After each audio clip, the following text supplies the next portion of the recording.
Yo,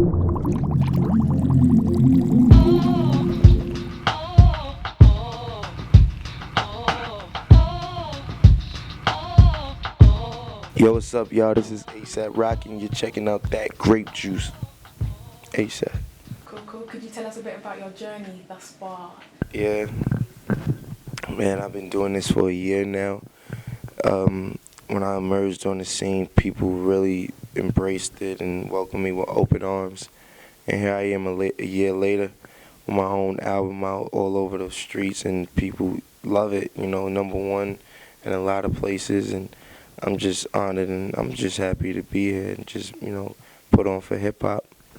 Cool. Your album, Long Live ASAP, leaked in December, a month ahead of its time.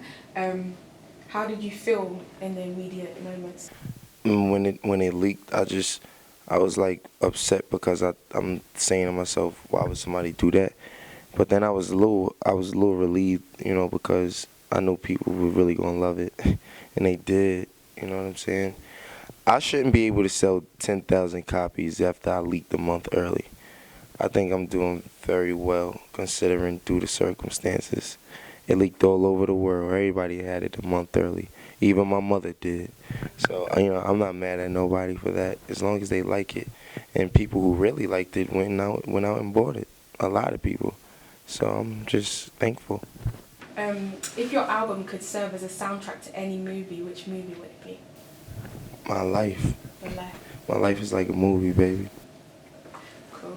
We're loving Goldie and Effing Problems, but which 3 tracks from the album do you think would turn an ASAP critic into an ASAP fan? Most ASAP critics are ASAP fans, for the record, but whatever.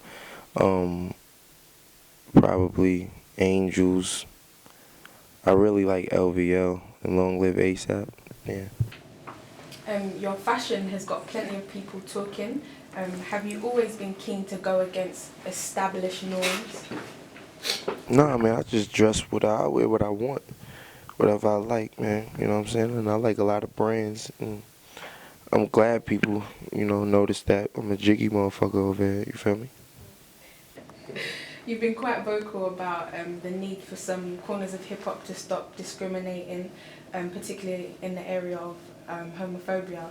Why do you think in the post-Frank Ocean world it's still an issue? I don't know the answers for that. Like I said before, I'm not no gay rights activist. It's not just for gay people. I feel like people shouldn't discriminate against people for race, color, none of that shit. You feel me? So it's just like, I feel like it don't matter if they gay or not. Don't discriminate against nobody. Personally for me, I don't know about the whole Frank Ocean world, but what I can say is I don't discriminate against nobody because of their sexual preference. That's just none of my business. I'll leave that at that. Rightly so. You made a much talked about appearance in Lana Del Rey's national anthem video. Very rare.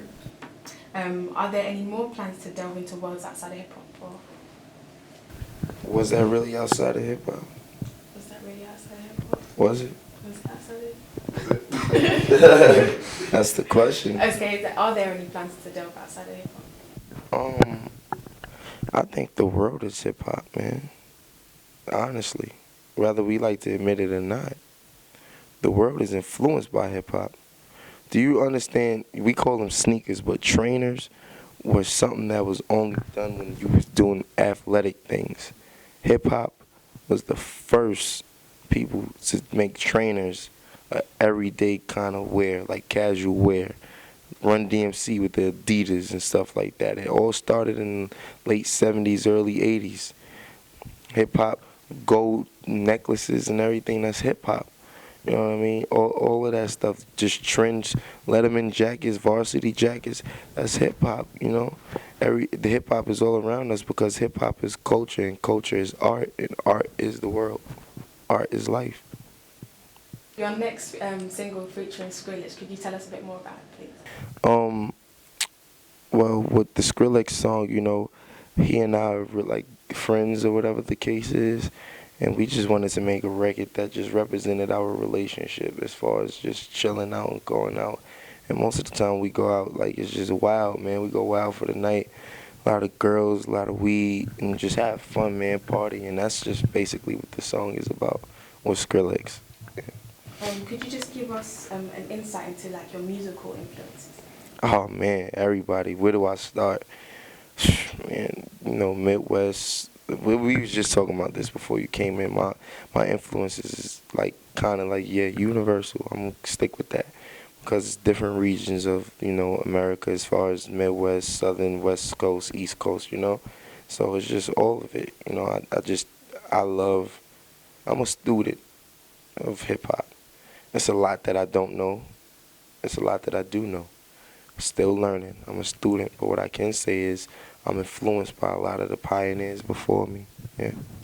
And finally, what are the three things you want in life, in the life of ASAP? Longevity, success, and I want to be very, very, very motivational, inspirational. Yeah. Well, thank you so much. Thank you.